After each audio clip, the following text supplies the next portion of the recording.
Hello दोस्तों, जय हिंद। मैं मैथमेटिक्स का जो चैप्टर संख्या पद्धति चल रहा था उसका लास्ट वीडियो लेके आप लोग के सामने आ गया हूँ। इसके अंतर्गत मैं कुछ महत्वपूर्ण प्रश्नों को हल कराऊंगा जो कि इस चैप्टर का अंतिम वीडियो होगा। चलिए शुरू करते हैं। पहला क्वेश्चन आपके सामने, उन दो क्रमागत सम संख्याओं का गुणनफल क्या होगा जिनके वर्गों का अंतर 84 है। ठीक है, दो क्रमागत सम संख्याएं कितनी होती हैं? एक x हो जाएगी, एक हो जाएगी x+2। तो जो x+2 है उसका स्क्वायर हम यहाँ पे करेंगे, x+2 माइनस एक्स स्क्वायर और 84। तो अगर हम a प्लस बी का होल स्क्वायर के फॉर्मूले पे इसको खोलेंगे तो a प्लस बी का होल स्क्वायर होता है a square plus b square plus 2ab। ठीक है, यही फार्मूला होता है, तो उसी पे खोल दिया।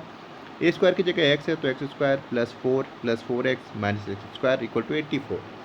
अगर देखेंगे तो यहाँ पे प्लस एक्स स्क्वायर है, वहाँ माइनस एक्स स्क्वायर है, तो ये और ये हो गया कैंसिल। बचा क्या? 4 प्लस 4x इक्वल टू 84। ये 4 प्लस में है, उधर जाके माइनस में होगा, तो 84 माइनस 4 तो हो जाएगा 80। ये 4 मल्टीप्लाई में उधर जाके अपॉन में आएगा, तो 4 से कट जाएगा, तो 4 टू जा 20। एक 20 आ गई। अगर x की वैल्यू 20 आ गई तो x+2 की वैल्यू 22 आएगी, क्योंकि 20 में 2 ऐड कर देंगे, दोनों का गुणनफल लेंगे तो 440 हो जाएगा। चलिए आगे बढ़ते हैं नेक्स्ट क्वेश्चन पे। दिया गया है, यहाँ से हमें शुरू करना था। दिया गया है, एक विभाजन की क्रिया में भाजक भागफल का 12 गुना और शेषफल का 6 गुना है। यदि शेषफल 42 है तो भाज्य क्या होगा? क्वेश्चन के अकॉर्डिंग चलिए क्या क्या दिया है हमें दिया है शेषफल कितना है? 42 है। ठीक है, अकॉर्डिंग टू क्वेश्चन क्या कह रहा है? भाजक जो है दिया हुआ है, भाजक जो है वो शेषफल का 6 गुना है। देखो यहाँ पे लिखा है भाजक शेषफल का 6 गुना है।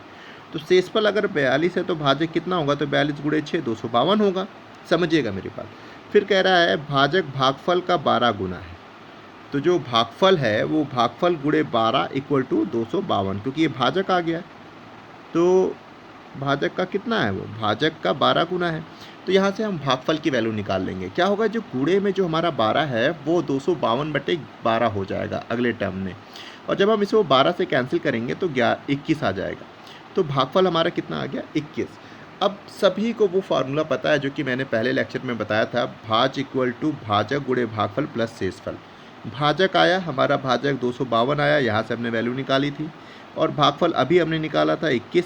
तो 252 गुणे 21 और शेषफल दिया ही है 42। तो 21 को अगर 252 से गुणा किया, जो आया उसमें 42 ऐड कर दिया, तो हमारा आंसर आया 5354। चलिए नेक्स्ट प्रश्न पर बढ़ते हैं।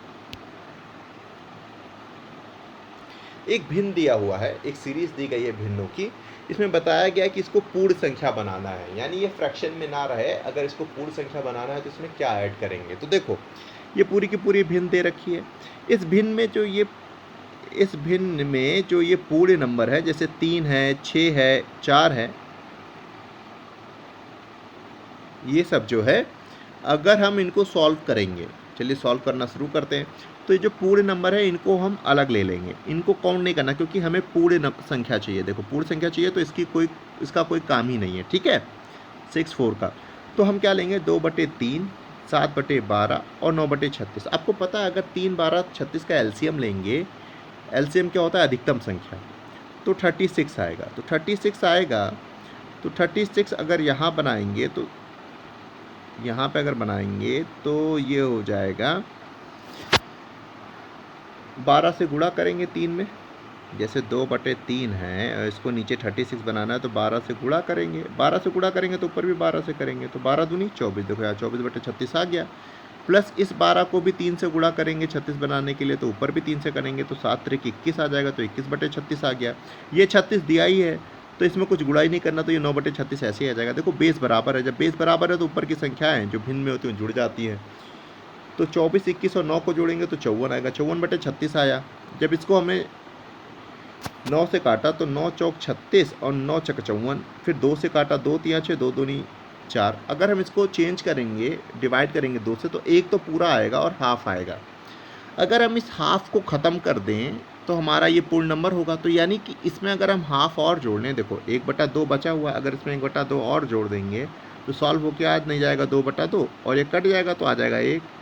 तो 1/2 जोड़ने से ये पूर्ण संख्या प्राप्त होगी। ठीक है, चलिए अगले प्रश्न पर बढ़ते हैं। इस तरह के क्वेश्चंस भी आते हैं। दिया गया है, एक इक्वेशन दिया गया है, क्यू का अधिकतम मान बोला है।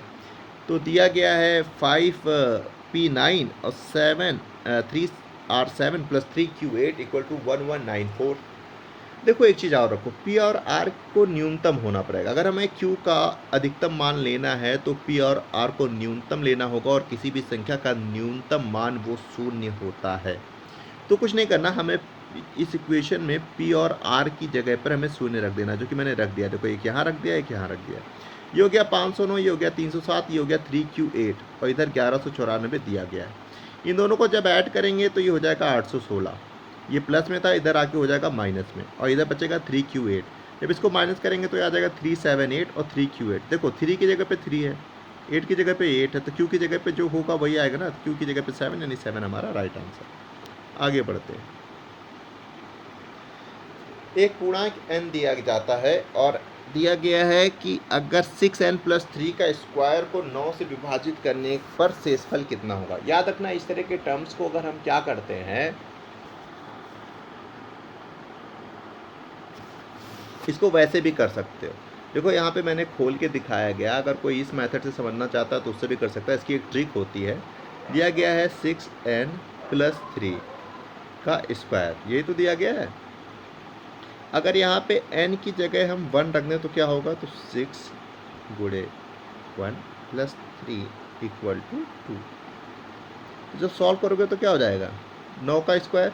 9 का स्क्वायर हो, क्यूब हो, चाहे कुछ भी हो, तो वो 9 से विभाजित हो जाएगा, और 9 से विभाजित हो जाएगा तो शेषफल कितना आ जाएगा, 0। ये ट्रिक होती है। इस मेथड से भी कर सकते हैं, लेकिन ये मेथड शायद आपको समझ में ना आए, लेकिन ये मेथड समझ में आ जाएगा। ऐसे टर्म्स में जब आपके अचर पद दिए हों, जैसे अचर पद क्या होता है, ABC, XY, ये सब अचर पद होते हैं।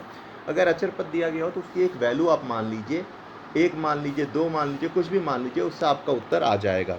अगर आप इसे अचर पद पर ही सॉल्व करना चाहते हैं तो ये मेथड यूज़ करना पड़ेगा, जो कि ये मेथड मेरे नज़र में थोड़ा टफ है। आगे बढ़ते हैं। एक पूर्णांक n को 9 से विभाजित किया जाता है तो शेषफल 4 आता है। जब 15n को 9 से विभाजित किया जाता है तो शेषफल क्या आएगा, ये बस चेक कर लेते हैं। n है, एक n को अगर 9 से विभाजित किया जाता है तो शेषफल 4 आता है। तो मान लेते हैं कि भागफल x है, तो ये इक्वेशन बन गई कि n = क्या आया कि 9x + 4। ये इक्वेशन बन गई, क्योंकि x यहाँ पे क्या है, भागफल है, जो कि दिया हुआ है। आगे बढ़ते हैं। फिर अगला जो दे रहा है टर्म्स, दे रहा है 15n, यानी अगर ये आ जाए तो इसको विभाजित करेंगे तो 9 से, तो ये 15n × 9x लिखेंगे। क्यों लिखेंगे, क्योंकि यहाँ पे देखो इस 15 से, देखो मेरी बात समझो, ये 15n हो गया, यही तो टर्म्स बोला है। n की वैल्यू क्या आई है, 9x + 4, तो आगे क्या लिखोगे, 15 ब्रैकेट में 9x + 4। तो इस 15 को पहले इससे गुणा करोगे तो देखो वही क्या, 15 × 9x, फिर इस 15 को प्लस इससे करोगे तो 15 × 4। समझ में आया ना अब। तो इसमें देखो मैंने ये क्या हुआ, 9 कॉमन लिया, 15x बनाया। क्यों बनाया अभी बता रहा हूँ। 15 चौको 60, यानी ये आया 60। इस 60 को हम ऐसे भी लिख सकते हैं, 9 × 54 + 6, तब भी 60 है। लेकिन इसमें लिखने की ज़रूरत क्या है, इसमें लिखने की ये ज़रूरत है कि यहाँ से 9 और यहाँ से 9 कॉमन आ जाएगा। जब 9 कॉमन लिया तो यहाँ बचेगा 15x और प्लस में 6, और ये +6। तो इसकी वैल्यू अगर देखो 15x + 6 की वैल्यू क्या आई थी, 15x + 6 की वैल्यू x दे रखी है, तो वैल्यू क्या बनेगी, 9x + 6। तो याद रखना शेषफल क्या आ जाएगा, क्योंकि इसका कोई मतलब नहीं शेषफल से, जो शेषफल जो प्लस में आएगा वही वैल्यू रहेगी, यानी आपका ऑप्शन ए 6x। ठीक है, आगे देखते हैं। निम्नलिखित में से क्या दिया गया है, दिया गया है 11, 13 और 7 से पूर्णतः विभाजित इन 4 नंबरों में से कौन सा नंबर 11, 13 और 7 से पूर्णतः विभाजित होगा। देखो एक रूल होता है 11, 13 और 7 से विभाजित होने वाली संख्याओं का। उसमें क्या होता है, उनका पैटर्न ऐसे होना चाहिए, x, y, z और x, y, z। यानी इस पैटर्न को समझा देता हूँ, 1, 2, 3 और 1, 2, 3 इस पैटर्न पे होगा। यानी कुछ भी मान लो 4, 5, 6, 4, 5, 6। अगर इस पैटर्न में कुछ बन रहा है तो वो सारे नंबर्स 11, 13 और 7 से विभाजित होंगे। जैसे देखो 2, 5, 9, 2, 5, 9, देखो यही बन गया और कोई बन ही नहीं रहा, तो यानी ऑप्शन ए हमारा सही है। 2 5 9 2 5 9 हमारा बिल्कुल ठीक है। चलिए आगे बढ़ते हैं। आगे ख़त्म, यानी हमारे जो संख्या पद्धति का अंतिम पार्ट था वो ख़त्म होता है और हमने सारे क्वेश्चंस को कवर कर लिए हैं। ये महत्वपूर्ण क्वेश्चन थे, किसी ना किसी एग्ज़ाम में आए हुए हैं, तो इस पे आप लगातार प्रैक्टिस कीजिए। अगर कोई डाउट है तो उसे कमेंट सेशन में लिखिए और वीडियो को लाइक कीजिए, शेयर कीजिए और ज़्यादा से ज़्यादा लोगों से सब्सक्राइब करवाइए। बाकी जय हिंद, जय भारत।